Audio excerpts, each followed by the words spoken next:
Good evening once again, all of our friends, and welcome to the Leo and Larry Show. I'm Leo. And I'm Larry.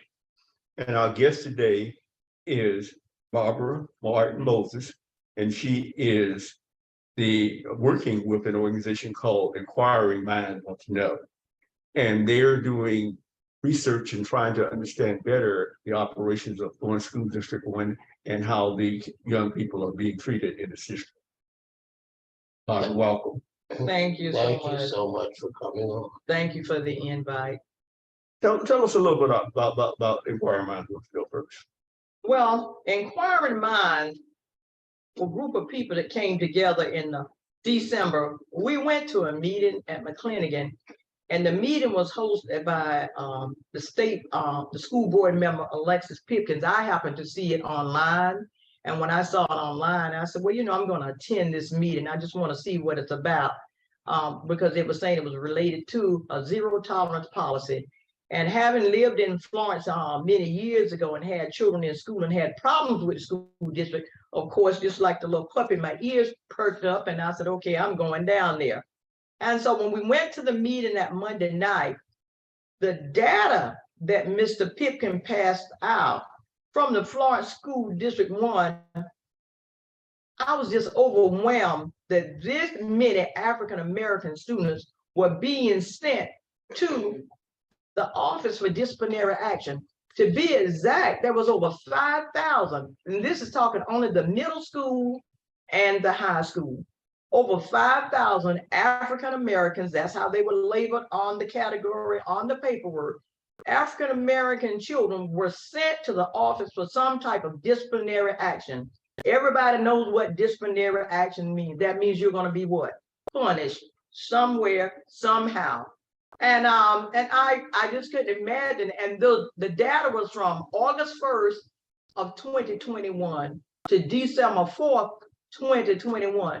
Y'all, August, September, October, November, December, you're only talking roughly 4 months. And over 5,000 African-American students had been sent to the Office for Disciplinary Action.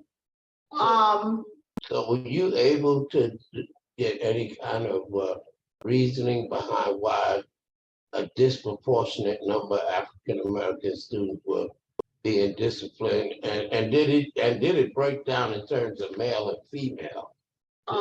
Yes, the data did. It broke it down in terms of race, and of course, like I said, the majority of the students were African American.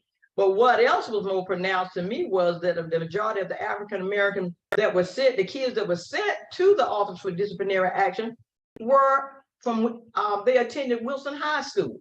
Mm-hmm. That blew me away. I think it might have been somewhere like 1,028 students, African-American students, in 4-month time period of school just starting. And then so what we are doing now because of that, that's how Inquiring Minds, a few of us got together, a small group, and we said, we're going to start looking into this, trying to get some investigation done, try to get the community involved, but more so find out what's going on, because we understood that the majority of this is what's happening now is under the current superintendent, who's been here for what, almost 3 years. I just came back to Florence in December 2021, but when I heard this, I just couldn't sit silent. I can't be silent on that, because I've always been an advocate for kids, especially for education, because I realized the importance of it. And at the rate that this was being done, at the rate they were going with these disciplinary actions with Black students, that means suspension.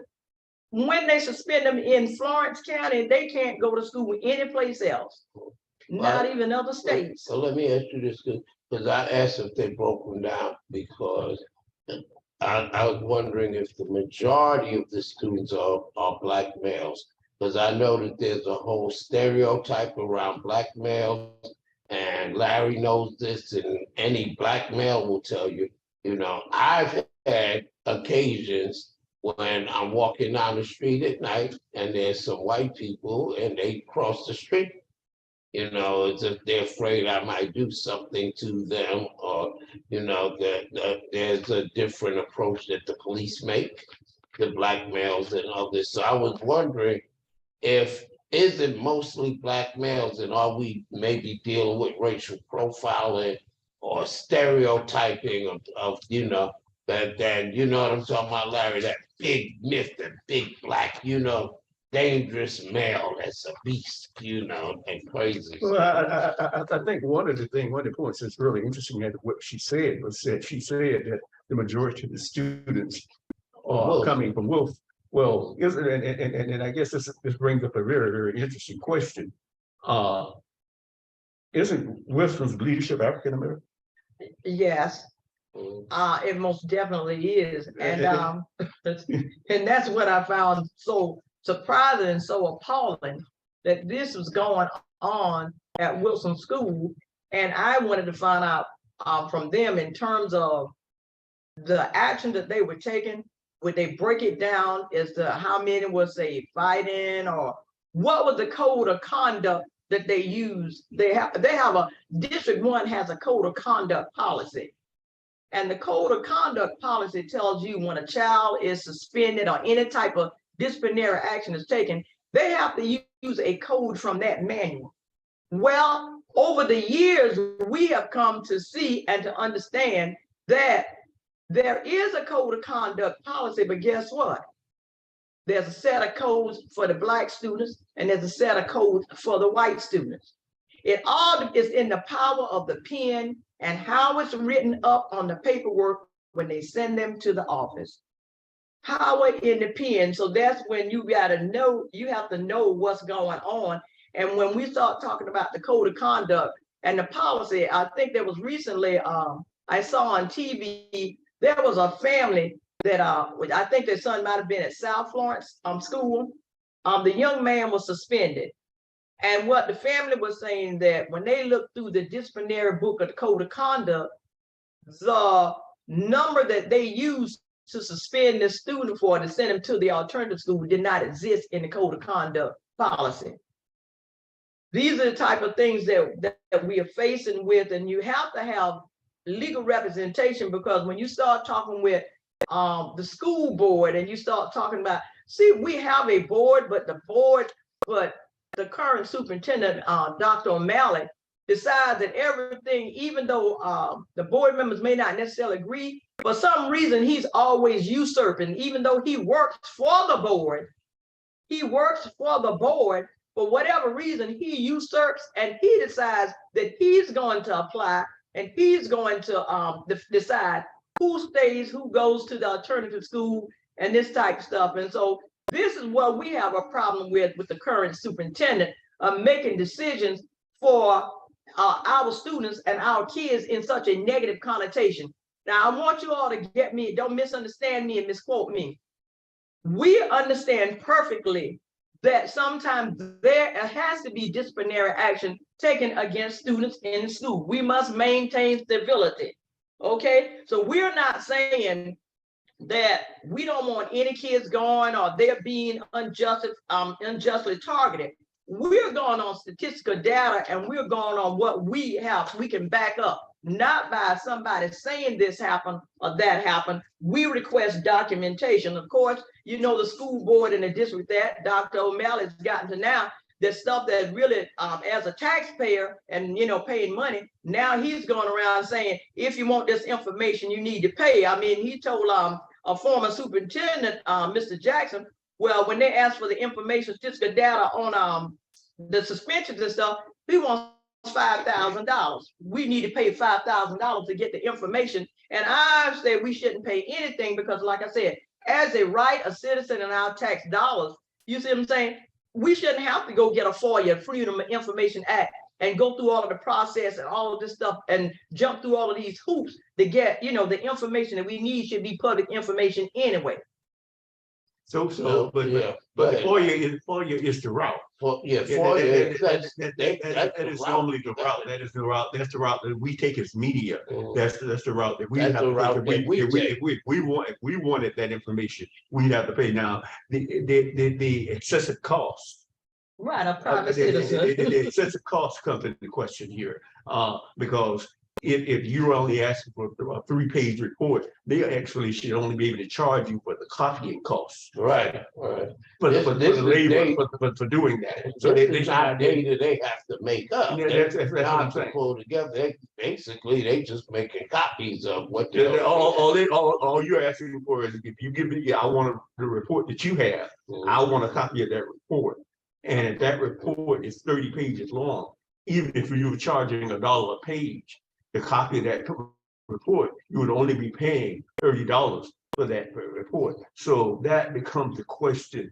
And it goes back to legality and goes back to what you said a second ago. How serious are you guys going to be in terms of pursuing legal avenues in this particular process? And how serious is inquiring minds in terms of getting there? Because there obviously Dr. O'Malley's been in this district for 3 or 4 years, I know, and he has pushback, and he's pushed back in a lot of cases on things. But the truth of the matter is that you're saying you're forming an organization to fight back for the community. Is that true? Yes, we're in the process and we're waiting for paperwork from the national NAACP. We came to the understanding that,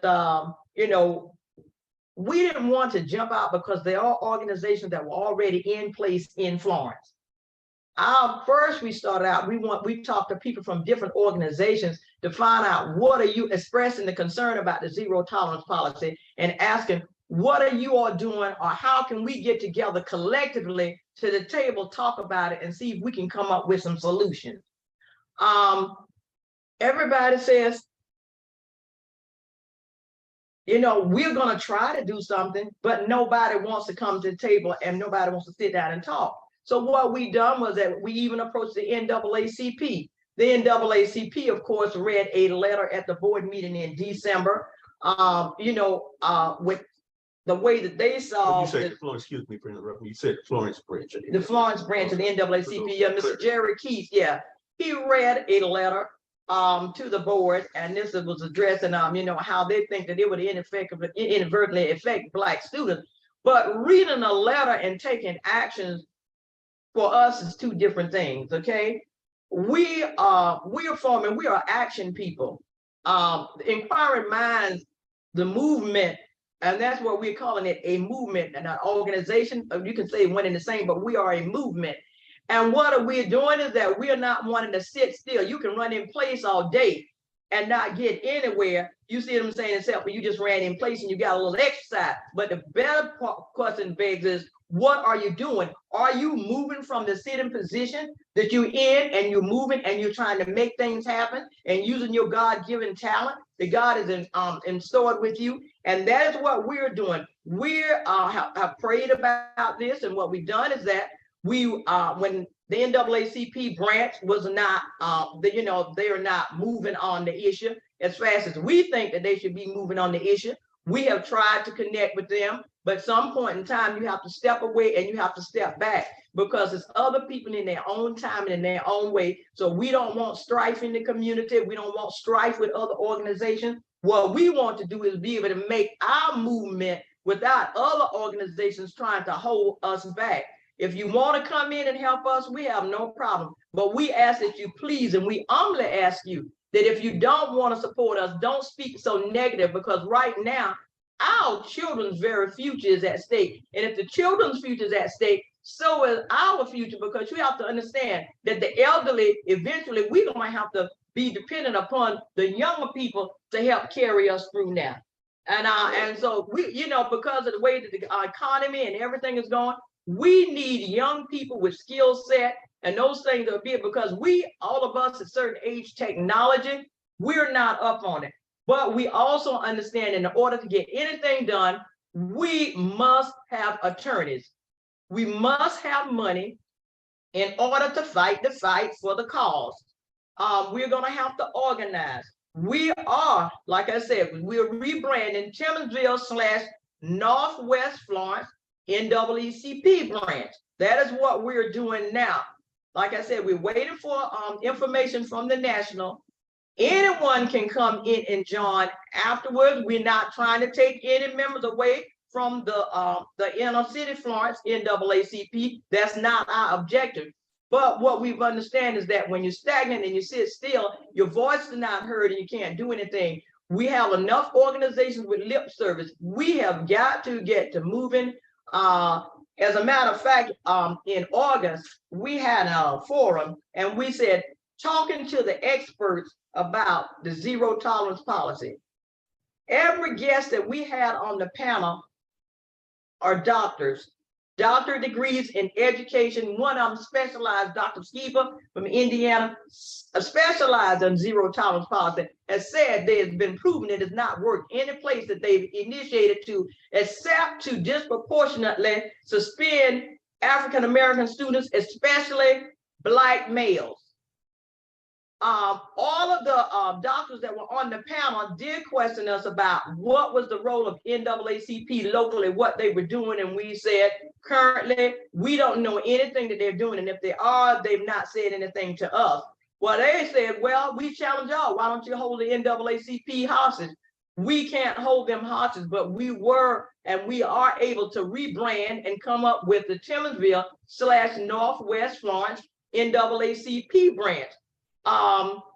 Because they're saying, based upon the data for Florence District 1, at the very least, there needs to be an investigation. And this is some data that I want to share with you all, because you listen to this. This is a suspension. This was given to us by Dr. Skiba from out of Indiana when we had the forum in August. Here's what it says: suspensions today in Florence 1. Now, let's talk about the high school Black students. The national average of suspension of Black students in the United States of America is 16.92%.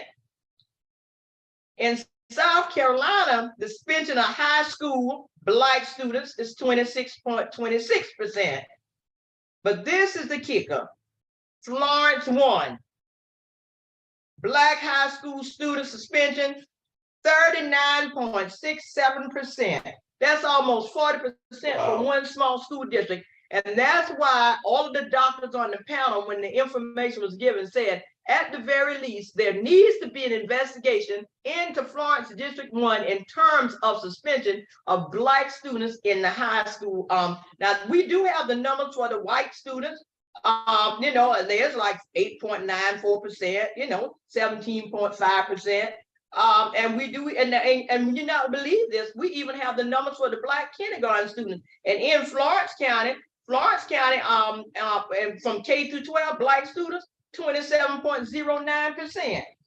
They have a higher rate than the state and the national. Okay, so you're calling for who to conduct the investigation? You want the And investigation? before you do that, sources close to the NAACP at Florence have told me that on a national level, they've hired lawyers to investigate and to file suit against Florence School District 1 for zero tolerance policy. That is not something that's been publicized in this community in terms of having any press conferences or anything. But it's my understanding that there are two national lawyers that are working on that. Have they shared that with you? Have they NAACP shared that with you at all? No, we heard the same thing that you heard, and we did. We questioned, we had someone to call them, we've had people to question them about it, because we wanted to meet with them and we want to share the information that we have, because we don't need two groups working on the same thing. I mean, collectively, we're stronger. We build a better case, we get better results. But we don't need to have Tillmansville/Florence over here fighting, and inner city Florence branch fighting, and we all are part of the NAACP. Now the reason that, like I said, that we rebrand Tillmansville is because of the fact that we've not been effective with getting any type of communication with the Florence chapter. So you asked them if they currently have somebody conducting an investigation, and they said what to you? Well, actually, we asked someone to find out from them if they're conducting information, if they have attorneys, and if whatever route they're going, that Inquiring Minds and Lifeline Plus, we are interested in it. We would like to come to the table with them, see what we can get together collectively. We'll share information that we have. You know, because what happens is you can have attorneys on the national level, but you've got to have some people doing some research work. Now, the information that Dr. Skiba gave us from out of Indiana, because he's after this information has never been published. Nobody didn't even know that in Florence District 1, the suspension rate of Black students is higher than the national and the state level. You know, if the NAACP has this information, why are we not informing the community? Why are we not having meetings? Because we have parents with students that are being put out. You know, we do have the office, the Civil Rights Division.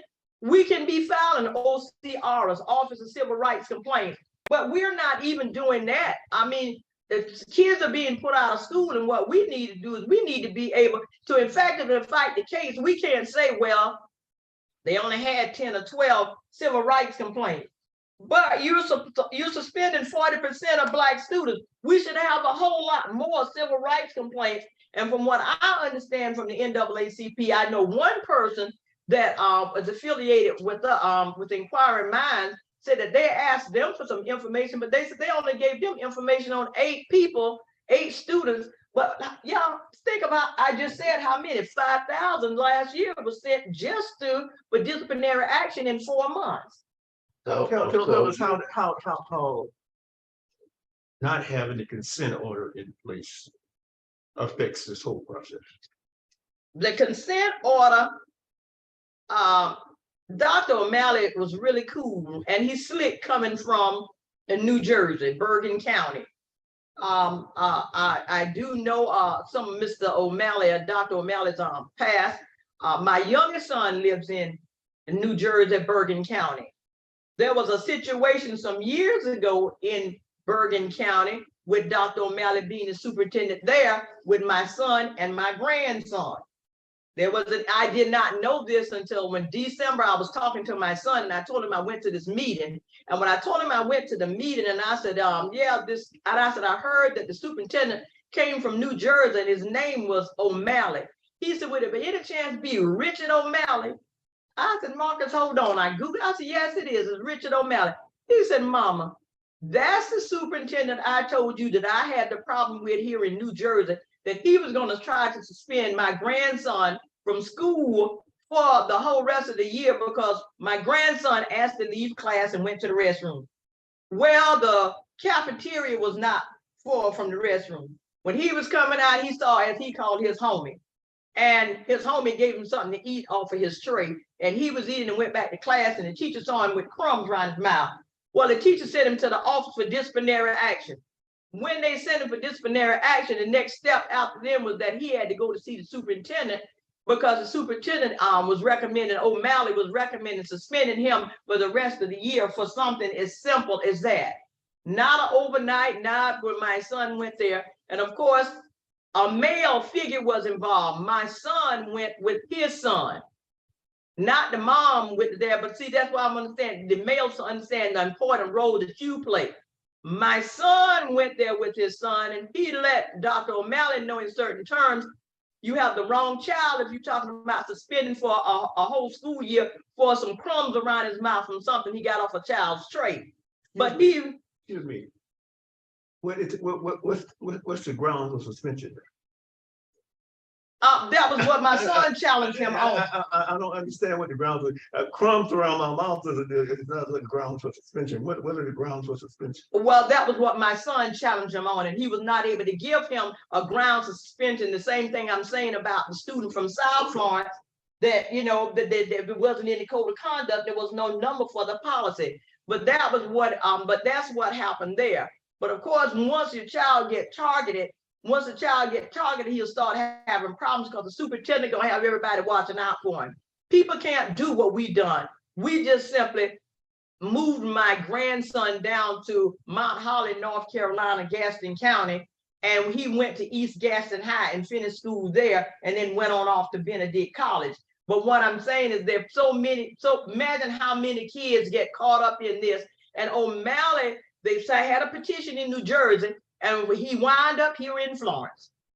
He wound up here in Florence as a superintendent, and he has been, look at that, I didn't get here until December, but he's been here, what, 3.5 years before I got here? And let me tell you something, he's been like the tornado. He's tearing up everything in sight when it comes to Black students, because the zero tolerance is not simply students fighting.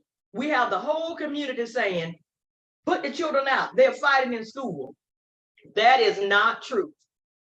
The zero tolerance policy also is that if a student looks at a teacher the wrong way, or if their stance, their demeanor, the teacher considers it threatening, you go to the office. That's grounds for suspension. Now, they didn't have to say a word. They didn't have to do anything. All they had to do, if their fists were balled the wrong way, they leaned their head the wrong way. It's the power of the pen. And that is what we're also fighting with, the power of the pen also. So all of it is not zero tolerance. Now, Dr. O'Malley would have us to believe that when they instituted the zero tolerance policy in January, when they had the February board meeting, oh, they were saying fighting was down and all of this stuff was in the school with over 50%. That's an untruth. That is a bald-faced lie. I must call it what it is. First of all, they have changed the codes. What they told the teachers now, don't put anything about fighting and stuff like that. Now it's called confrontations. They write when they set them to, they had a confrontation. Confrontation now has just become grounds for suspension for the zero tolerance policy.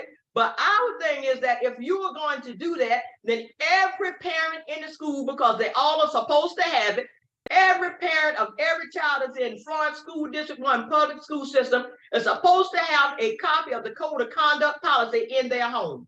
Well, they will argue that the Code of Conduct policy is probably on their website. And accessible to anybody who wants it or needs it. And so there is no need to print physically 20,000 copies, 30,000 copies, whatever the student body is in Florence at the stricter point. That would be the argument that the district would make.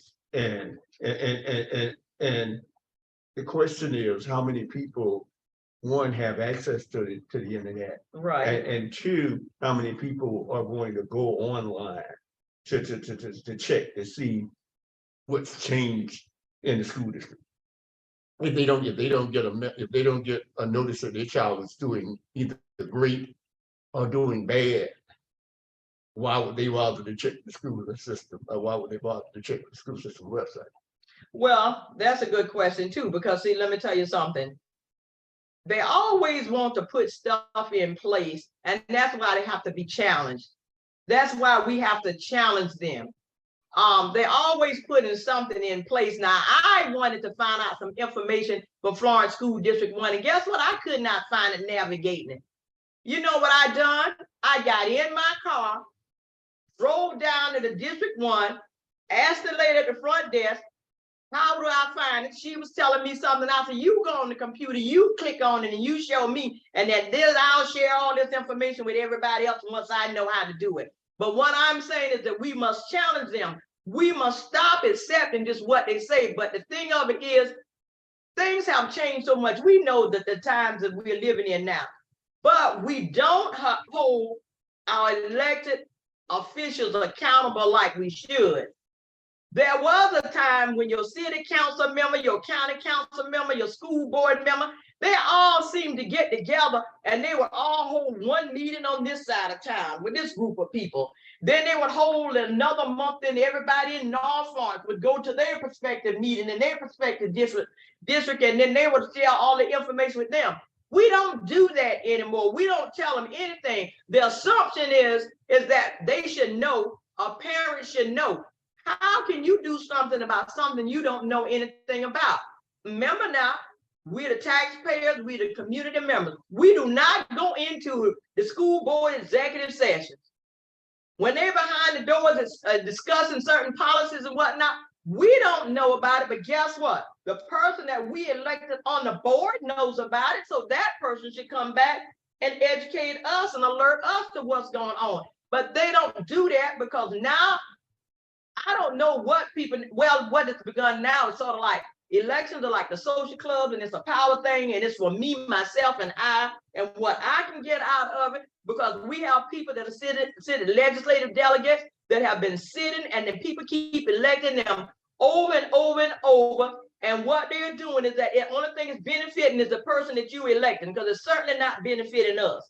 Because if it was benefiting us, we would not have a majority Black delegation that would sit down and take the time without the help of the NAACP, the State Department of Education, and draw lines of redistricting for only one position in Florence, and that's the school board. Now, that's almost unheard of. Normally, when they start redrawing lines, it's for city council, county council, everybody in holding an entity. This was only for the school board. And then we go out there to Florence, to the voters registration office, held a press conference last month, because what? They're sending out erroneous voters registration card. They redrew the lines. People in District 6 that are now in District 4 have no idea. If they're sending out new I have one person that's gotten 3 new voter registration cards. All of them say 6, but guess what the map says? You are in District 4. So when you go up there on Monday or November the 8th, if you go to your prospective district on November 8th, when you walk up there in 6 and you're supposed to be in 4, I'm sorry, you're not going to be able to vote. So That's illegitimate. so have you talked with How do you balance? how do you balance the fact that while you talk about District 1 and District 1's leadership and how they are not serving, especially the African American community, in a way that you think is appropriate, but they seem to be winning awards all over the place. Even O'Malley seems to be winning. Richard O'Malley seems to be Dr. Richard O'Malley seems to be winning awards all over the place and being recognized. He just won an award last week. I can't remember what it was for, but he just won one. Yes. He just won one last week. They've just added on an addition to West Florence High School. It's been a bunch of money, and as you said to me earlier in the conversation, they are going to spend $20-something million building a new North Vista school. They're Low budget. people, but there's a substantial amount of people. I should say a substantial amount of people.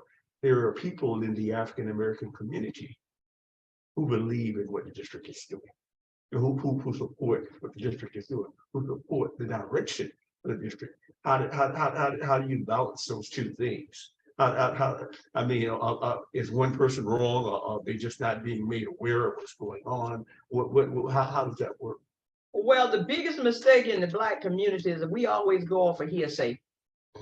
That has been our greatest downfall. That's right. Our greatest downfall is hearsay. They said, he said, she said, but you don't know who the they is, the he is, or the she.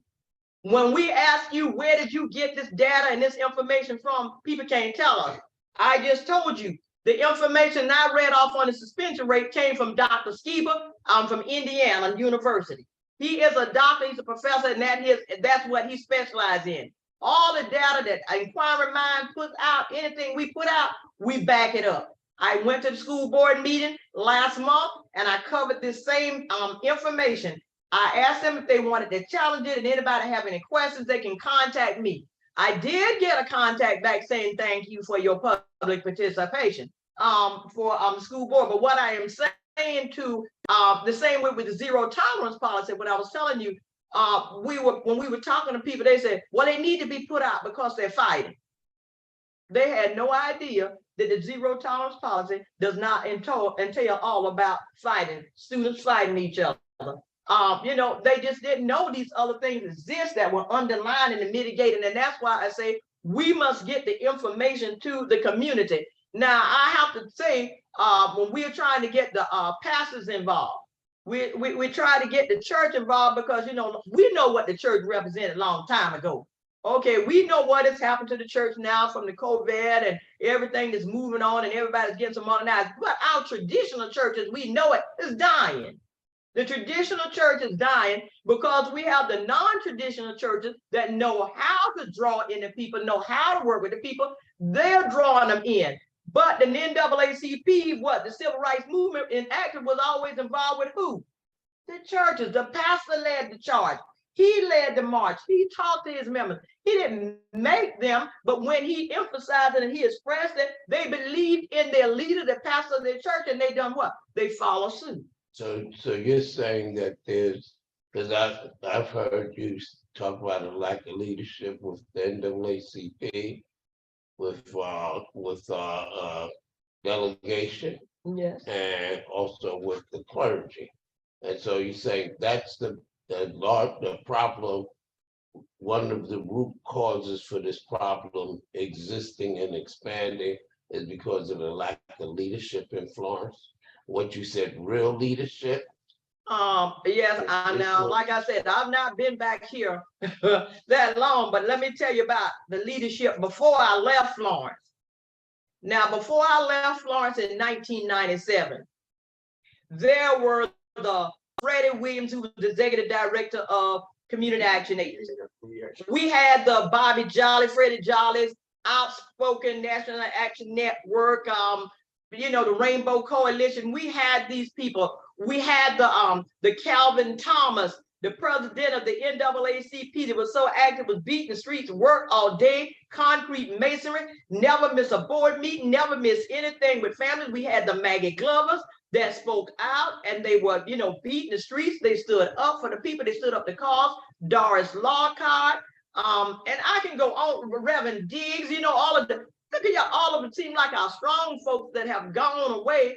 Nobody has picked up the helm because nobody seems to be interested. And I think that has to do because we have become complacent. I know people say, wow, what do you mean by that? Well, we've educated our children.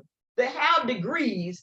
And now that we've educated them and they got the six-figure job, all of them, everybody has left the Black community for whatever reason, lack of land, or we just didn't rebuild in our space.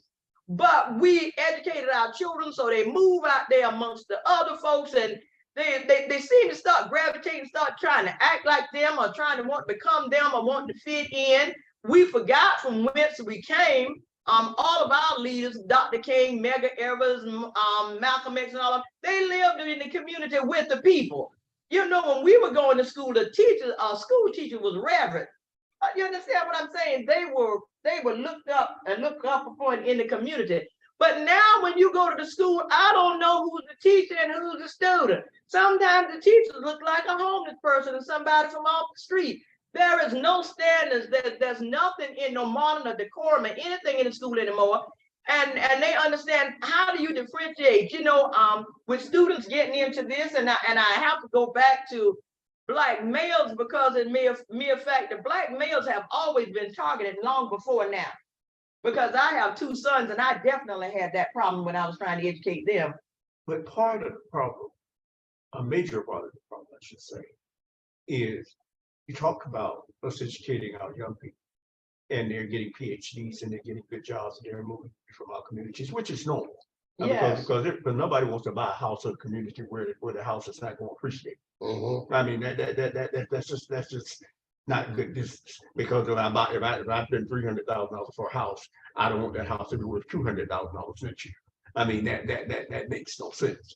But the problem is, the challenge, I should say, is, and you seem to have done this well with your children, so I can't say that you haven't.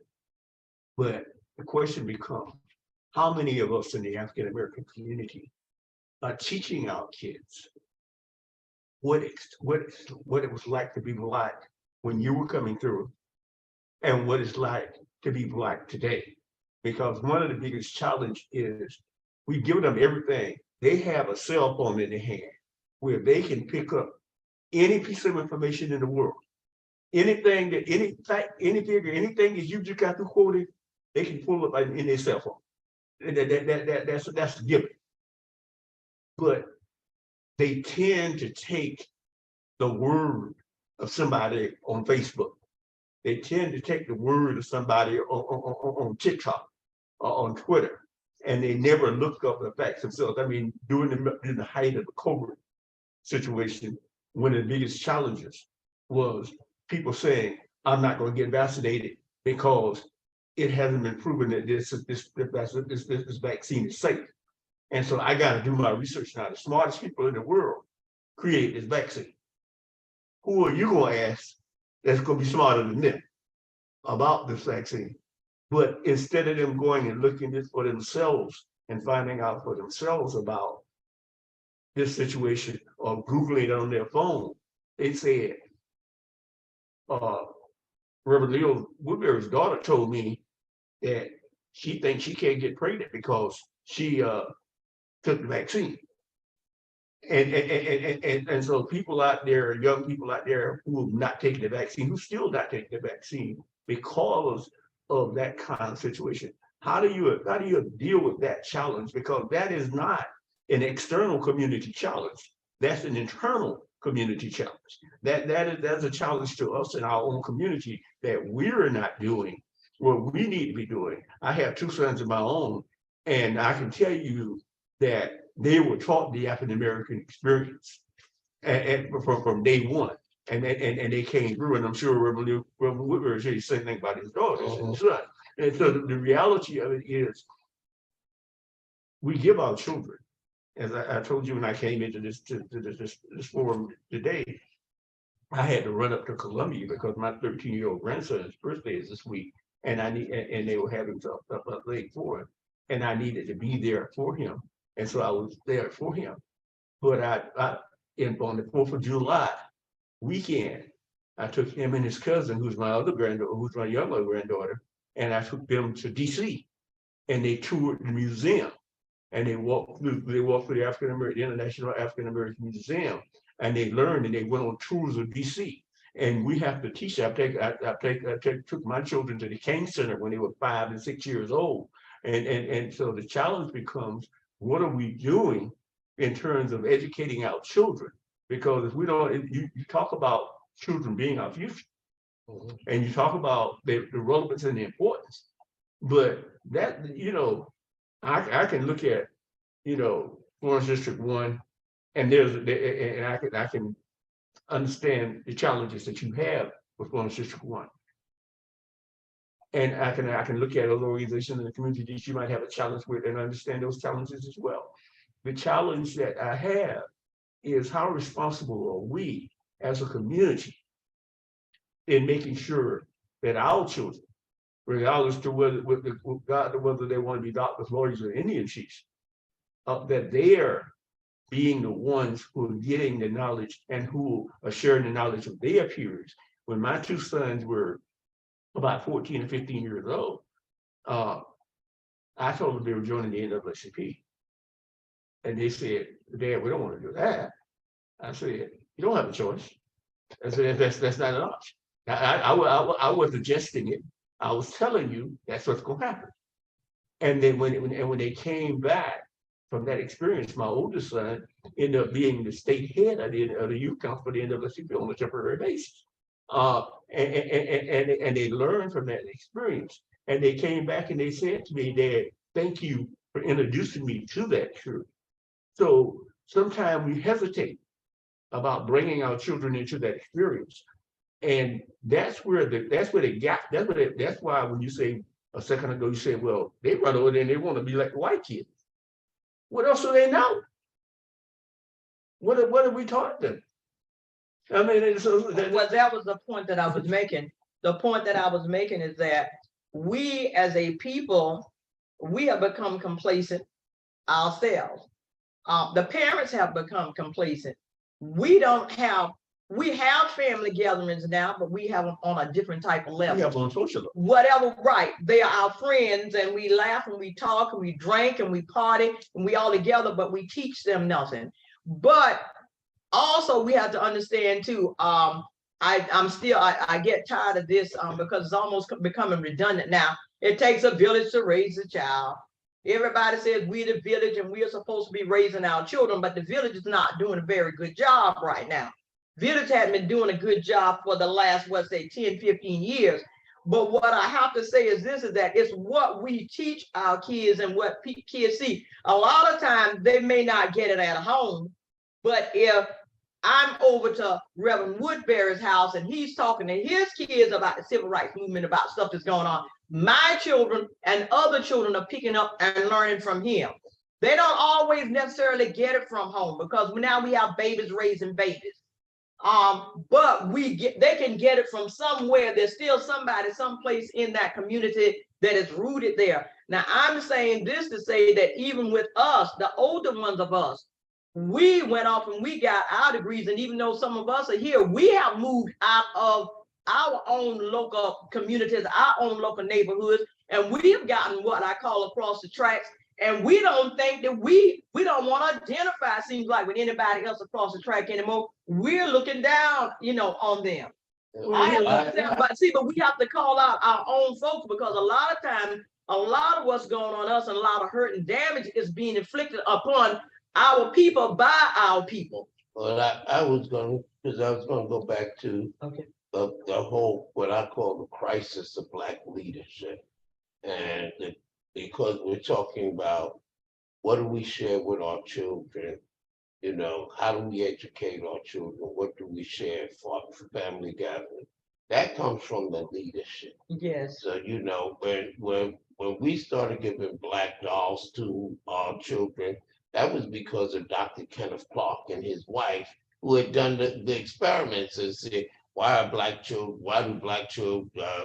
young girls prefer white dolls over Black dolls? And they released that information. We heard it and we changed. What we have to realize is that something happened. When you talk about something happened in America, is that we have really strong leadership. Some people call them militant, but the fact of the matter is that if you don't push the envelope, you don't have change. And so when people really pushed the envelope a lot in the 60s and the 70s, there were repercussions, there was backlash, there were assassinations, people went to jail, there were conspiracy trials. There was a thing called COINTELPRO. The FBI had the counterintelligence program where Edgar J. Hoover said we must stop the rise of a Black messiah and leader in America, because he thought it would cause revolution. And when that leadership got challenged through the 60s, 70s, 80s, 90s, it started to peter off some. We went from people using the term Uncle Tom to gatekeepers. And what we have now is a lot of leadership that are in positions of power, and they want to keep things exactly the way they are. There's a good old white boy network, there's a good old Black boy network. Both of them benefit from it. That's where they get their money from. That's how they buy their houses. They do not want to upset the apple cart. And anyone who is organizing or doing things that might upset the apple cart, they close the gates. They go out and they talk bad about them. They tell people not to follow them. And that's a reality, not just here in Florence, that's around the country. That's where that term gatekeeper came from. And so if you don't have the leadership in the pulpit, in the schools, in the streets, nonprofit organizations, businesses, etc., that are not pushing the envelope and advocating for change and better lives for people, nothing happens. We like for things that come up from the grassroots, and occasionally we get leaders who come up from the grassroots, like Malcolm X, and do those things. But usually it's the leadership. And the problem in Florence is we have a lot of leaders who are not going to push the envelope, who are not going to challenge things, who are complacent, who go along to get along.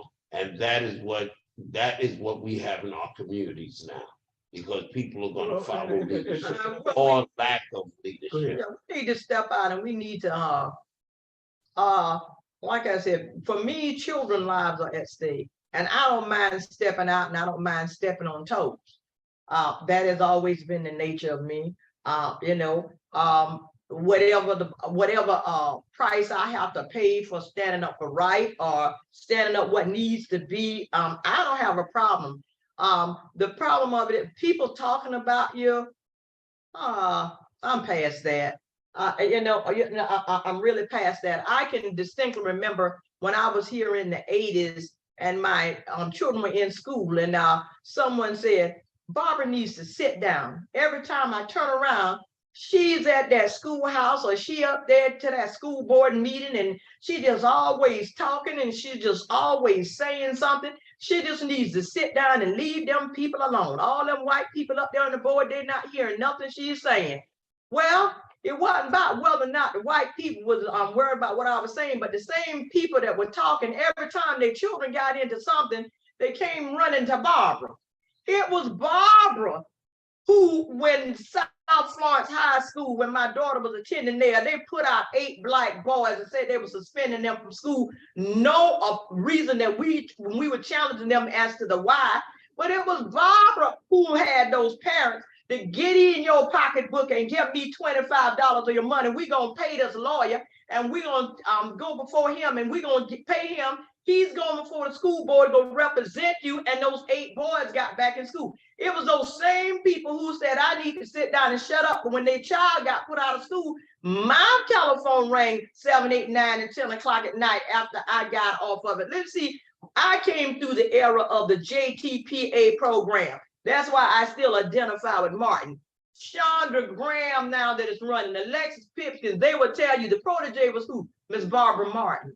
These children came through me. I had those children in program for 5 years. They had after school jobs, they had summer jobs. See, they through the inquiring minds want to know, we are not talking about just fighting everything about with the school board and this stuff that's going on with NAACP. We're talking about bringing back programs in here. We have grant writers. We know how to find money.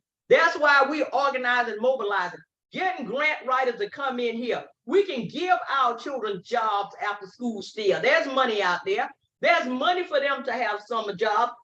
That's how we get our kids and we bring back in some of the generation of what we have now. Can we save them all? No, we're not trying to. Jesus couldn't save everybody. God ain't gonna save everybody. So no big point in us talking about we trying to do the impossible. We want to do things that are possible, and we will take any means, as Malcolm said, necessary to make this happen. Now, like I said, you can join us and you can stay the course. And I know that there are going to be plenty of people offended by what I say, but I've been offending people all of my adult life that I've been known to speak up for myself and for my cause and what's going on in my community. I have always believed in educating my people. Now, when I want to know something, I want some data. I'm 70 years old. I'm not that tech savvy. I get on the phone, I start calling all these young folks, and I tell them, pull this for me, look up this for me, look up that for me. When I get information, send it to me. You email it to me, I can read, I'll put it out there. But I am saying is that we are not making any efforts anymore. We're just sitting down. And I'm not asking everybody to come help me, because guess what? You'll be out there by yourself, but I guarantee you, when you go in the right way and you head in the right direction, help is coming along the way. It's gonna come by one, by one, by one, by one. But that's why when we look up, we've got a multitude of folks helping us out that we didn't think that we were gonna have. But we gotta stop being afraid too. That's another thing that's in Black folks now. We're afraid. I know that people can't say certain things. They're afraid to lose their job. You making 6 figures or you making $70,000, $80,000 a year, you're not gonna say certain things because you're afraid of losing your job. They don't, now it doesn't hold that, if a door is closed to you, God opens another. They don't think like that anymore. Everything now is I want to stay safe. I'm not venturing out. I'm not doing anything. I will let my supervisor on my job run me down. Beat me down, and I wind up having a stroke and a heart attack. I ain't got the job. They put somebody else there anyway, all the same. But what I'm saying is we need to stand up. When you need to, there's a time and a place for everything. And sometimes you just need to be quiet and sit down and be patient and wait and listen. As I said, I agree with you. There's a lot of false narratives out there. So, it's like, why are we now putting my preacher's hat on? Why did God create us? Why are we here? I mean, am I here so that I can look in and live in the best looking place? I mean, I can be an animal and live in a nice barn. Am I here just to feed myself? You know, am I here just to make friends? Or am I here to make the world a better place? You know, so we have to get past this thing. I'm not offended by what people think or say about me. You know, I'm offended by injustice. I'm offended by exploitation. I'm offended by irrational violence, those kinds of things. And so we have to get away from this whole. I think that the whole celebrity cult thing has infiltrated the minds of our leaders, and that includes people in churches, etc. Where we have this celebrity mentality where I want to be liked and I want people to care about me. And the bottom line is that when Martin Luther King Jr. was assassinated, he was losing support. You know, when Malcolm X was assassinated, he was losing support. When Jesus was hung on the cross, he was losing support. So we're not here so that people can like us or be our friend. There's 7.5 billion people on this planet. If nobody likes me in Florence County, I'm sure that there's somebody else on the face of the earth that does. But we have to get beyond this whole celebrity mindset. I want to be liked and that kind of stuff. And I'm afraid of who I'm going to offend. You know, injustice is an offense. We have to get people in place where you were talking about education, where like 41% of Black businesses have shut down because of COVID and said that they're not going to recover. You go around in this town, a lot of our businesses are now being conducted from food trucks. You see these businesses reopening, but you don't see a lot of Black folks going into it. And so we need to focus maybe in our schools and educating people. Maybe they don't go to college, but they can learn enough about business in high school just to open up a business. We need leaders who are going to look at what's happening in our communities to our children in terms of education, and then choose routes that are going to make the situation better and not just go along to get along. And it's interesting you say that about the vocational area, because when I went to the meeting when they said that they're going to tear down Williams, and then Williams also has a building, you know, on the backside, the gym and whatnot. Well, Dr. O'Malley was there, and this is what he was saying. Well, we were looking at maybe we'll make it an aquatic center. Y'all know aquatic center, we you know, swimming and pools and stuff like that off of Irby Street, aquatic center. That would bring the people coming off of 95 and going to the beach and stuff and whatnot. Now, this is what he thinks, that he's a spokesperson of what's best for our community. You know what? And then they said a sports complex. Well, that's what y'all built Freedom Park for. That's a sports complex. Leave that over there. The Barn Center. Okay. What about we have the Barn Center? But what we're saying is revitalizing downtown Florence. And you know what we saying? Well, what about the gym? Why not take it and turn it into a vocational school? People still aren't coming off 95 into this place. Right. So why it's not like take billions of dollars we expect to attract people? Right. And so what we're saying is take the building and make it a vocational center and let our kids who don't want a degree go and get the skills that they need, that they can actually go into employment. Y'all know we don't have many black brick masons and stuff anymore. All of the stuff and all of the things that we used to have that it was a part of high school learning, our vocational courses, they don't exist anymore. A lot of our kids, my classmates, they left high school going into jobs. They left going into jobs, but we don't have that anymore.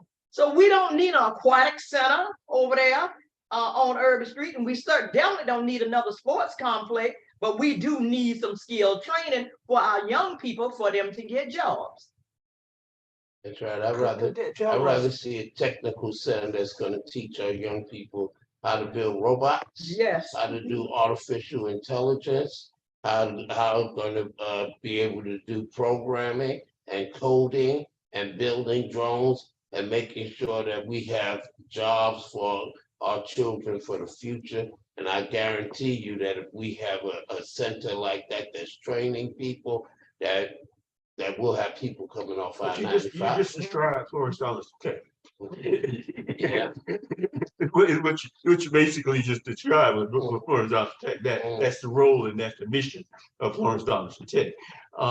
Tell us, we got about 2 minutes left here. Tell us what you encourage the next action to be from the community standpoint. Right. From the community aspect, we want we don't understand how valuable and viable it is for us to vote in our local elections. Getting a president is one thing, but locally we can hold more people accountable. We must come and we must start rallying around. We have to put our people in place. We have to be strategic with our planning and what we do. We're not doing anything anymore. We're just meeting for the sake of meeting every once in a while. What I've done is that I look online, I be clicking and clicking, and then I hear something, oh, the Democratic Party. I said, oh, let me see what they're doing. I look for Florence, I don't see much for Florence, Democratic Party and events they have. I look at a little place, Lancaster, South Carolina. That they have events 2 and 3 times a week. They local Democrat chapter, and I'm going like, well, they're not doing anything. And that's the same thing I say with the NAACP. Florence Lodge, why I'm always seeing something about down there in Ana and Conway and them. They taking up all kinds of issues. Everything that's going on, you see them out there. Florence, the boy got tased and killed over there in Tillmansville. Nobody done a thing, and Lord have mercy, it took Mr. James Kennedy to contact Bakari Sellers. Bakari Sellers went over there to Tillmansville, they marched him up. Then now Bakari Sellers has filed a suit. But that doesn't make any sense that they can close down all of Tillmansville school, consolidate the whole school district, and everybody's sitting down saying, them people gonna do what they want to do. Well, tell folks how they can reach you if they want to be involved with, as you call it, the movement. Inquiring minds want to know. Yes, we need your help and we want you. You can contact me, Barbara Martin, at 704-491-1669. You can also email me, and we also have a website, and the website is Inquiring Minds Want to Know 843@gmail.com. But my number again is 704-491-1669, and we look forward to hearing from you and working with you. We need to get on the move. And Larry, they can reach you at? You can reach me at the Community Times newspaper, 843-667-1818. Our email is D as in David Smith, SMITH, 7716 @AOL.com. Our website is www.scvillagevoices.com. You can reach us at any of those, or you can call me directly on my cell at 843-621-0056. And we're looking forward to seeing you all tomorrow night at the Candidate Forum, Savannah Grove Church, Alligator Road, 7 o'clock. COVID protocols will be in place. Look forward to seeing you there. Listen and hear what the candidates have to say. And I'm Leo Woodbury, and you can reach me at info@newalphacdc.com, or you can go to our website, newalphacdc.com, or you can call me at the church, Kingdom Living Temple, 705 South Irby Street, 843-799-0740. And so until next week, this time, this is the Leo and Larry show that tells you in what direction you need to go and tells you all the things you need to know. Stay safe and stay blessed.